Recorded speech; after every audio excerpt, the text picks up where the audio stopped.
بسم اللہ الرحمن الرحیم والحمد للہ رب العالمین والعاقبۃ للمتقین والصلاة والسلام علی خیر خلقہ نبینا الکریم وعلی آلہ وصحبہ اجمعین، اما بعد۔ ایمان کی بنیاد اور اسلام کی بنیاد صدق و صفا پر ہے۔ اسلام سچائی کا دین ہے، سچے رب کی جانب سے، سچے فرشتے جبریل امین کے ذریعہ، سچے پیغمبر آخری نبی کریم صلی اللہ علیہ وسلم پر اتارا گیا ہے۔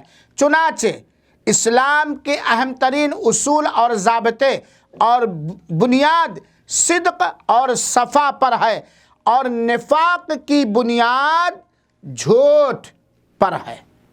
سچائی کی، اسلام کی بنیاد سچائی پر ہے اور نفاق کی بنیاد جھوٹ اور فراڈ پر ہے۔ چنانچہ کسی ایک ہی جگہ سچائی، جھوٹ، ایمان اور نفاق قطعاً اکٹھا نہیں ہو سکتے ہیں، کیونکہ جھوٹ اور نفاق ایمان اور سچائی کے اپوزٹ اور برعکس ہے۔ لہذا میرے بھائیوں ساتھیوں، ہمیشہ ہم اسلام کی اہم ترین بنیاد صدق و صفا کو اپنائیں، جھوٹ اور نفاق اور فراڈ سے بچیں۔ اللہ ہم سب کو توفیق عطا فرمائے، آمین۔ والسلام علیکم ورحمۃ اللہ وبرکاتہ۔